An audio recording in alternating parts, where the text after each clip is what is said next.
So, welcome to the second hour of Mindshifters Radio. Today is Wednesday, and it is July 23rd, 2025. And we were just kind of waiting to see if anybody was going to come in. We were just about ready to call it quits. So, welcome, Cammie. Welcome, Kathy. Glad you're both here. Thank you. I'm not sure if I'm going to be able to stay for the whole show because I'm going to have to stop and get gas. We'll see. Okay. You're still Thank on the you. road?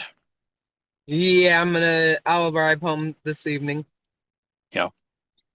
Well, I hold the space for a gentle landing. Me too. Yay. Thank you. All right. And we were just contemplating, since we were 11 minutes in and, gee, where is everybody? That we were just going to call it a day. So let's give it another couple of minutes and see if anybody else joins us. This is a new event. Susan had company coming over, so she said she probably wouldn't be here. If she would, Right. it'd be later. Cool. How was your tenting experience last night? So I went to a state park and it happened to be, I didn't realize it was right on the highway. So my tenting experience last night was, I didn't get a lot of sleep. A little but noisy? It's okay, yeah. I slept for like 10 hours straight the night before. I was so tired, so I think I was rested enough. Yeah, good. You Cool. know. Yeah. Well, anything on your mind that you'd like to share? Question, thoughts, answers, ideas? Mine? Yours. Mine. Or Kathy.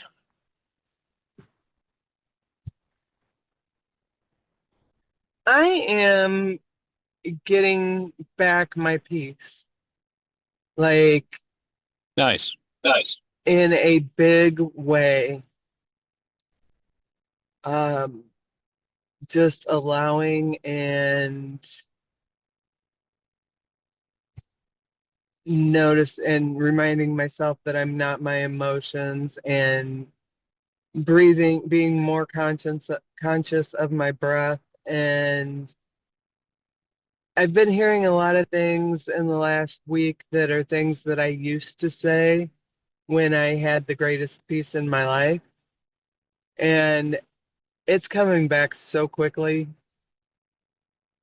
I'm just loving this, especially after such a rough ride for the Right. last few And months. when you say you're hearing it, are you hearing it in your own thoughts or are you hearing it from the world? What's Hearing stuff from people that I've been listening to or stuff coming up in my mind as a response to something that somebody's saying on a radio show or in group. Um, it's just like everything is just falling back into the things that worked for me before. nice? It is so nice. I guess I stopped struggling to do it right now, and just able to relax a little bit or a whole lot compared to where I was because I was holding on to that rope so tight. And man, life can be really easy if you let go of that rope. Yes, that is the challenge because most people, I think that rope is a lifeline, and it really isn't. Yeah. Um, yeah, a lot Also, has been revealed, but I'm driving and so I'm pretty scattered. Like I'm in Kansas City right now. right. So traffic and I don't know the roads. Probably a good idea to just pay attention to that drive. Yeah. Cool. Thank you. All right. Have a blessed one. And wondrous landing back in Missouri. Well, the thoughts based on a conversation I had with someone this morning, kind of tying back into what turns out to be one of my favorite lessons in the course in What is the World? And the realization that we do have this world that we've made up that is nothing but a self-proclaimed hologram in our minds that looks very real, very convincing. In the same way that example I've used of, the man from the jungles looks at a spinning airplane propeller and sees something that absolutely isn't there, although he actually sees this shiny silver disc. It's not there. It doesn't exist. And his mind shows him that it is, in fact, there. And the only reason, the only way that his mind can show him that it's there is that it's inside of him. His mind is holding the energetic patterns that generate that image of that shiny silver disc. And what happens is that a person is feeling sadness, anger, rage, what have you, and thinks or speaks as though someone else is responsible for that, ends up in the same position as the guy looking at the shiny silver disc. Because when one thinks or speaks as though something inside of them is caused by something outside of them, they have to dissociate from or hide from themselves the cause of what it is they're experiencing. And once they dissociate, once they hide that aspect of themselves, then the mind hallucinates using what they've dissociated from to form its image of whoever it is they're currently blaming. I remember working with a woman years ago who was in a situation where she was being intimate with her husband and was fantasizing about being with another man. And when she noticed that, it wasn't something that was deliberate. She noticed herself doing that and instantly, went into judgment about herself and cut herself off from that, but had been doing this work long enough to catch herself and realize that when her mind started to feed her ideas of her husband cheating on her, that was the result of dissociating from this fantasy she had fallen into. Instead of applying forgiveness and removing herself from it, she hid it from herself, and then mind uses what's been hidden, and all of a sudden she's exactly what she was doing, she's now blaming her husband for. So when a person is feeling or experiencing something that they don't like moving within themselves and are driven by the goal to avoid ownership of what's being felt, then the perceptual mind generates images based on whatever has been pushed down, whatever's been hidden, whatever the guilt or failure or offense or whatever it is, whatever's been pushed down now appears as a picture of something outside of one's own mind.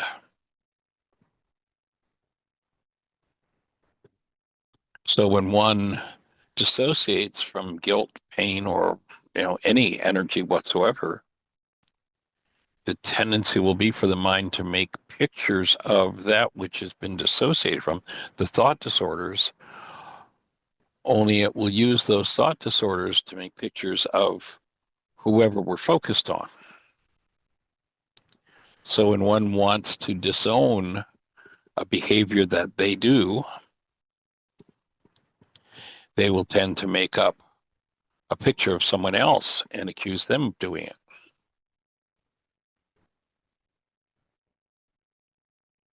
So this is precisely the same way that, the person from the jungles is looking at a construct sourced from within his or her own mind, and seeing what exists nowhere in the world at all. And this is the way the mind makes a world. And, when the Course talks about the world as false perception, and basically that it's in need of forgiveness, it's not that the world is in need of being let off the hook. It's that world needs to be collapsed. And the way it's collapsed is by canceling the goal that's driving the process. And when, the Course distinguishes in between creating and making. So when one says, we made a world, there's no creative impetus in denial and dissociation and what gets projected. That's all just the process of making things up. So that world that one makes up contains stone life. It's all from the past. So basically it's the energy of annihilation, the energy of death.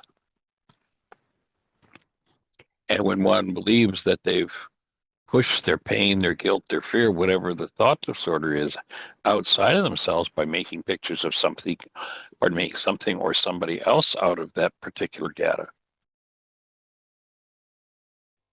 then one has just hidden their own disease from themselves. And of course, hiding a disease energy does what? Adds intensity to whatever the disease process is. So one naturally becomes more uncomfortable, more traumatized, especially if they're the thing they're dissociating from holds a lot of trauma for them, a lot of generational impetus.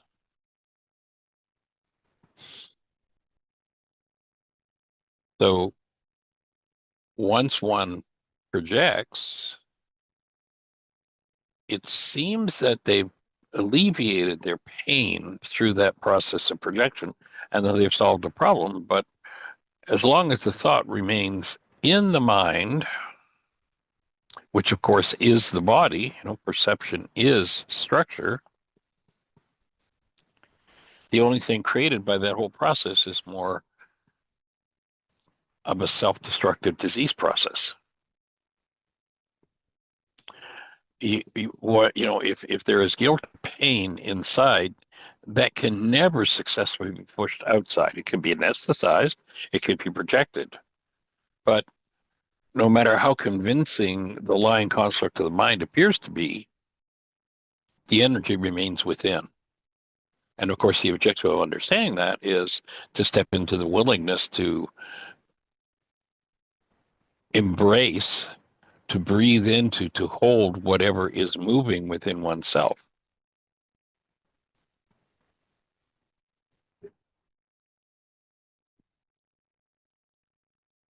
The world of perception, by definition, is from the past. Therefore, that lesson from the Course, what is the world? It's false perception born of error.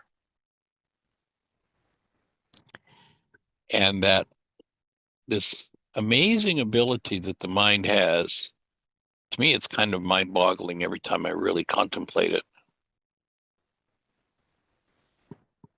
that the human mind has the capacity to turn thoughts into pictures, to actually see the world, a world that is a reflection of a thought.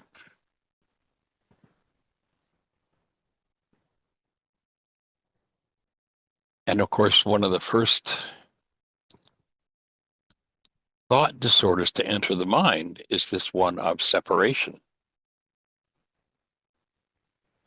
Listen to Einstein, he says, if you think you're separate or separated from the rest of humanity, you're living in an optical delusion. We are individuated, but individuated does not mean separated.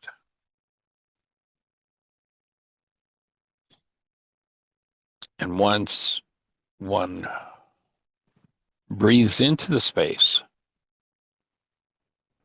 where dissociated content is held, that dissociated content begins its dissolution.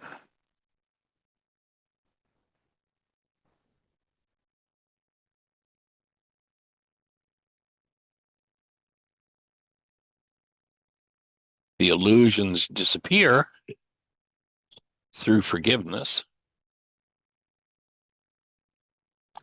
And as breath moves within physiology, any false energy tends to literally be transmuted or dissolved.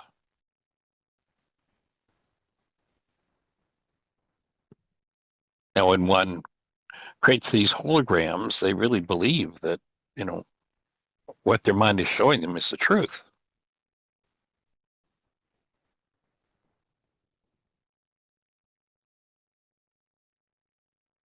But everything that the senses report, where there's a thought disorder active, is by definition kept apart from truth.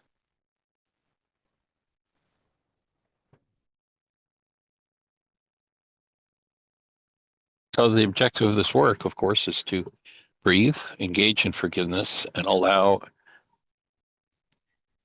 everything held within the mind, and recognizing that a part of the mind is our genetic history.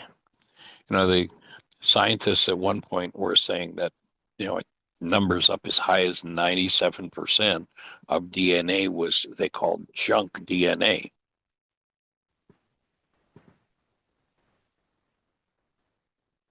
Why was it junk? Because they didn't know what it was doing. But what we're finding is that it holds a memory of everything that's gone on throughout our genetic history.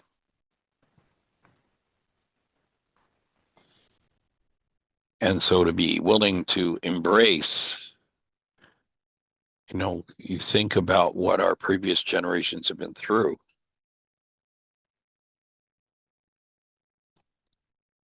And to allow whatever remains within us unresolved, instead of creating more trauma out of it by denying and dissociating from it and making pictures of other people out of it and acting as though those pictures within the mind are true, then transformation is created. And our objective, of course, is to move through that transformation process through the use of the tool of forgiveness. And I see that Terry has joined us. How are you, good sir? Anything you share with us? Any thoughts? Anything moving in your world that you'd like to chat about?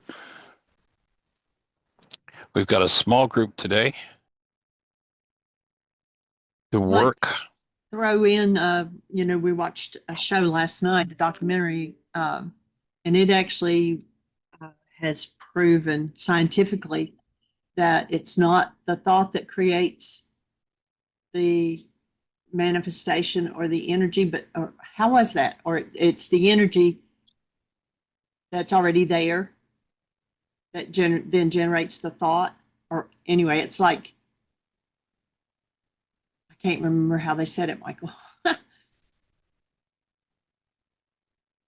Well, basically, it was that they were doing research in a workshop setting and showing that people with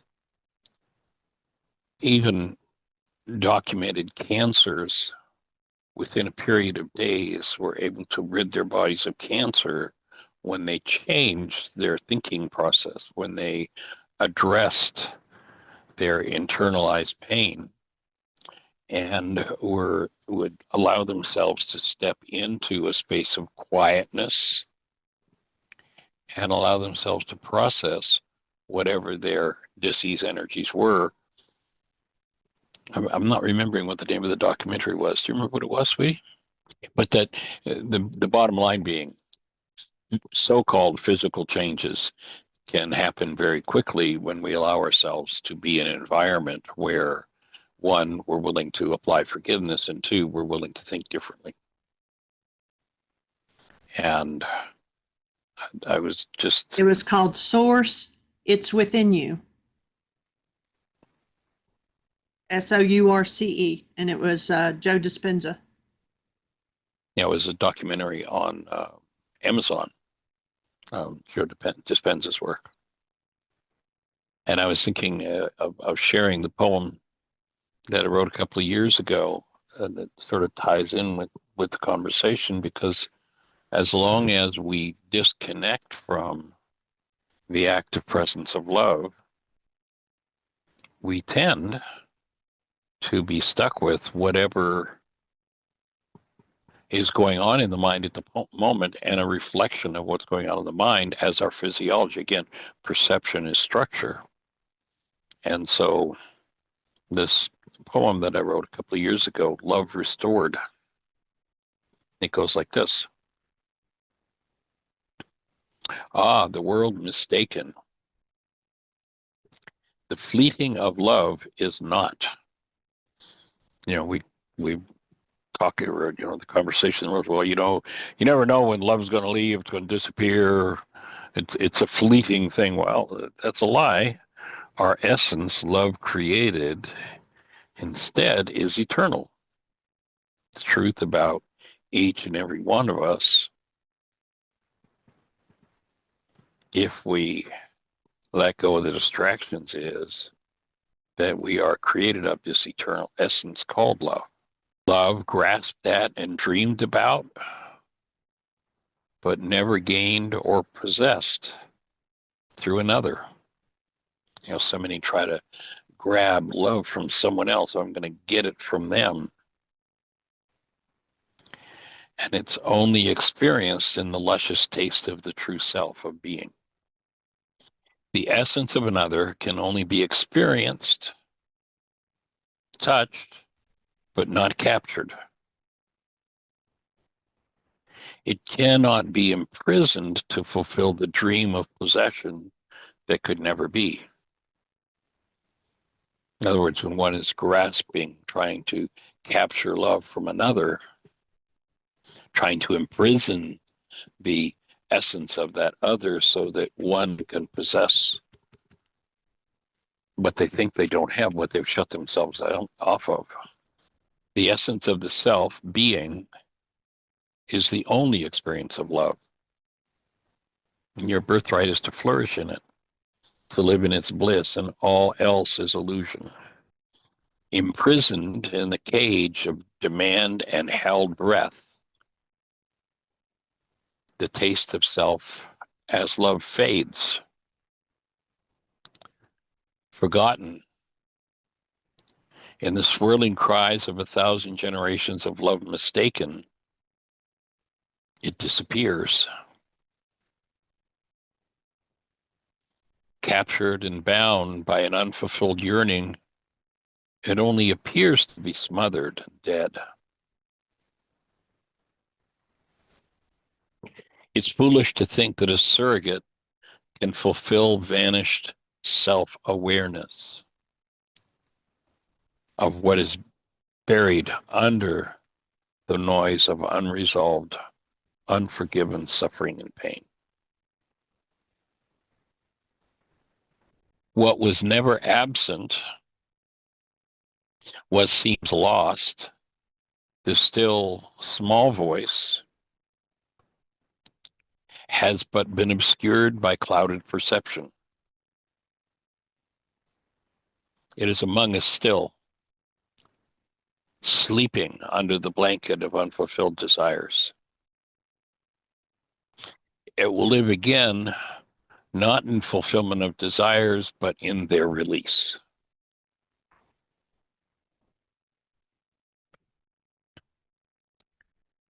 The chains of desire bind. Savor pure being that lives again in freed breath. For the truth of being is you live eternally, shiny and new, perhaps concealed but never touched by the traumas and losses of the world.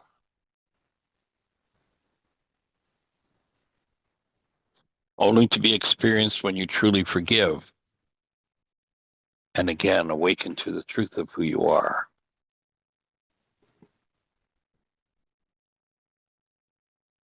Love restored.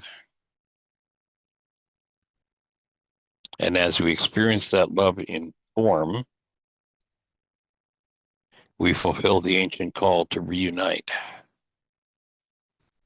as we extend ourselves to all the world.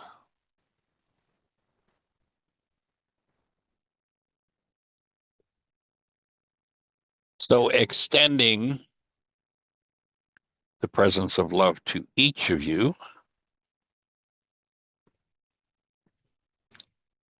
and opening to embrace and join in strengthening that awareness, that energy that is the truth of who each of us is.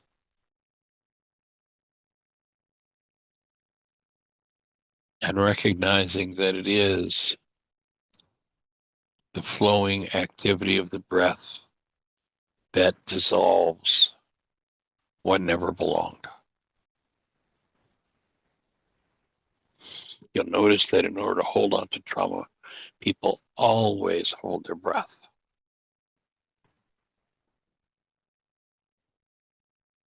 And that when you allow yourself to restore full breath, that breath creates a vortex, creates a level of energy.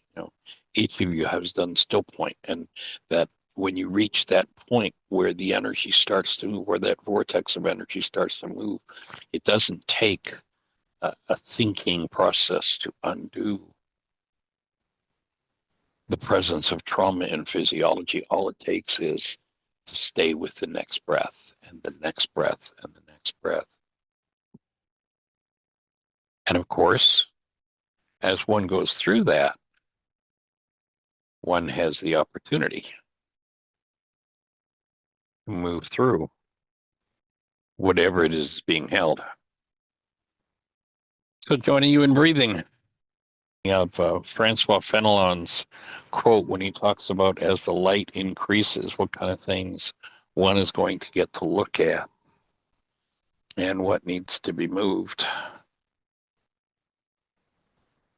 And here's a man that back in somewhere around 1700 wrote, what happens when one connects on deeper and deeper levels to the presence of love or the presence of light. He says, as the light increases, we see ourselves to be worse than we thought.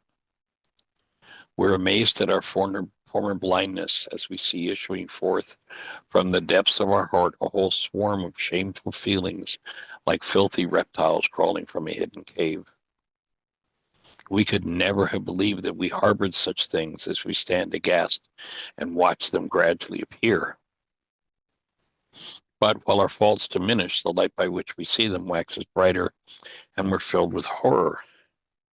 Bear in mind, for your comfort, he says, that we only perceive our malady when the cure begins. So most people, my offering is most people live in such a dissociated state that in that state, that putting what's inside of them outside of themselves, they're horrified by what they see in the world. But one can only be horrified if there is a thing inside of oneself called horrified. And when one applies healing to that, then one becomes a healing force for what we might call the horrific things in the world, rather than adding to the energy of it. And as each one does their work, every other one gets to move forward in the healing process. Great principle from the Course of Miracles: as you're healed, you are never healed alone. I love the quote from Carl Jung. I quoted part of it yesterday, but the whole quote: the healer teacher is not just working for a particular patient, but for himself or herself, as well as for his or her own soul. and in so doing is perhaps laying an infinitesimal grain in the scales of humanity's soul. Small and invisible as this contribution, may be, it is yet an opus magnum. That each piece of work that any one of us does opens a space for every one of us to take a step upward. And of course, when one realizes that, love isn't something we do to each other, it's what we are, what are we stepping toward? Bringing that state of being into full view within one's own mind, within one's own body. Rather than, what was that old song title? Don't you want somebody to love? Don't you need somebody to love? Wouldn't you love somebody to love? What if we replaced all of that with, do you realize that you are the presence of love that you're seeking for? And that all you need to do is allow it in. It's not something you get from somebody else. It's not somebody you give to someone else, something you give to someone else, but it is certainly something you can join with another in. And those early power person messages that can be so profoundly, deeply traumatic. So shifting out of the dreams of the mind with a history that, of the type that Fenelon was speaking about, shifting out of that mind is what happens when one engages in the first century Aramaic forgiveness process. And instead of massaging every thought disorder into pictures about self or others, allowing oneself to access every thought disorder in the presence of love and dissolving it. Blame disappears. Shame, guilt disappears.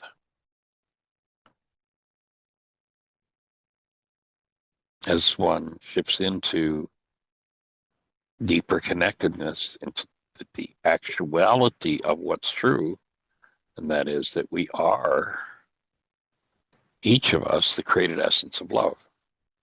And of course, engaging in doing one's work means there's underlying it, there's a whole physiological shift that needs to occur. A transformation physiologically, mentally, emotionally.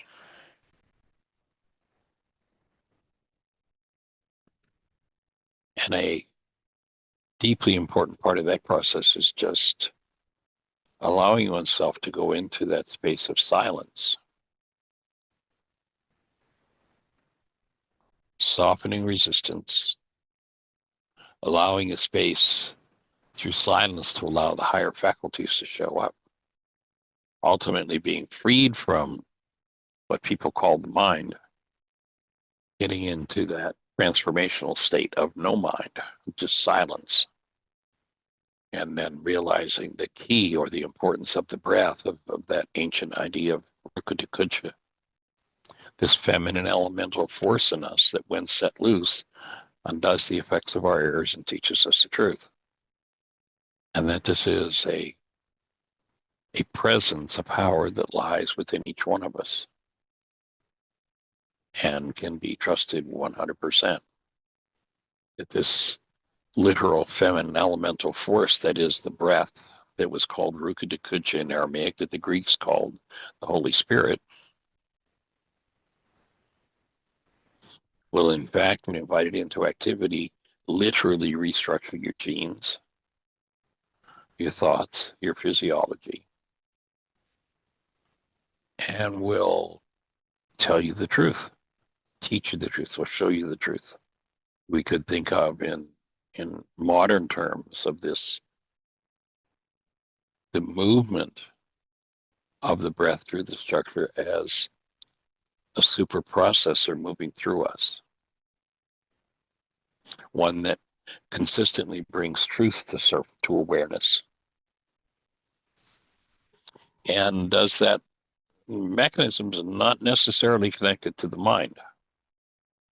And of course, denying that force and denying, in the Greek terms, the Greeks talked about the denial of the Holy Spirit was the unforgivable sin.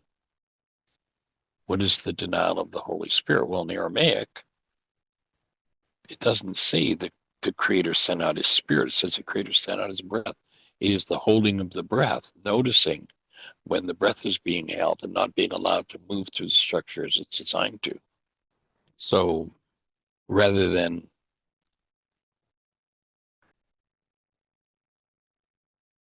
some sort of a mental process of denying the Holy Spirit, as the Greeks would put it, leaving people in a pretty precarious position because the whole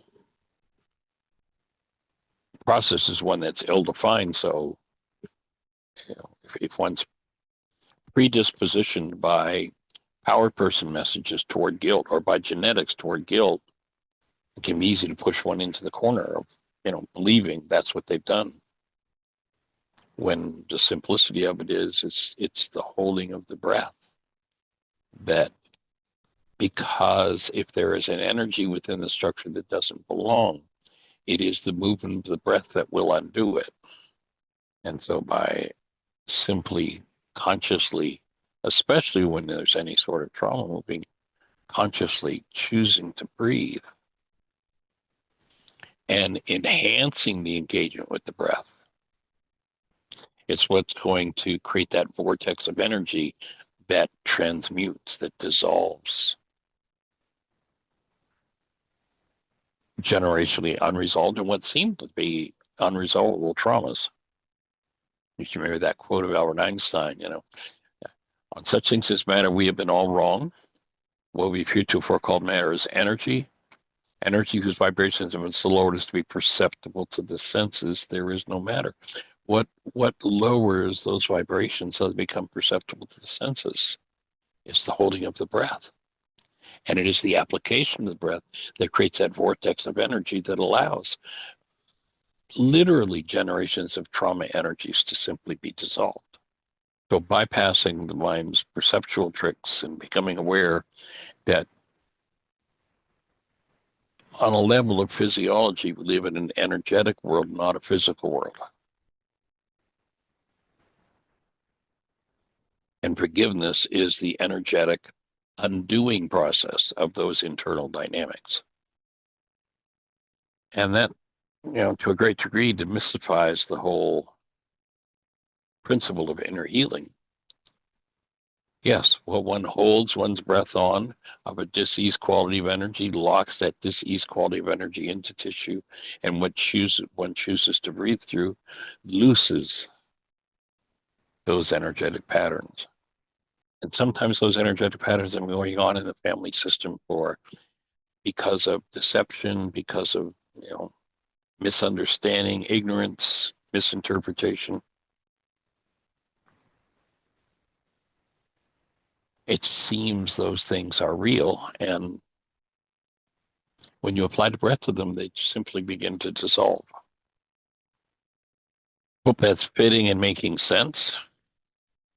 Leave anyone with any thoughts to share? Questions, answers, ideas, experiences to share?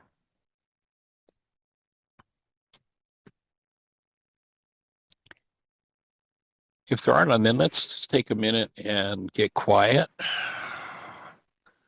and clear the mind of thoughts, and let's just allow the in-breath and the out-breath to move.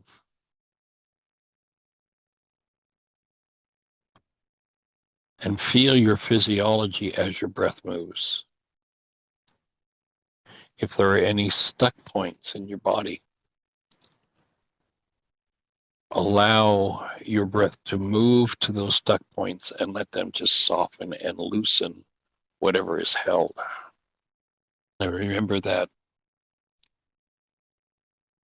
when Yeshua spoke and said, I am the light of the world, he used exactly the same words. He only changed the pronoun when he said, you are the light of the world. And if one is not feeling that, if one is not experiencing that in themselves, then it's time to breathe and let that energy loose. Turning it over to the breath. breathing with you, and knowing that you are the light of the world.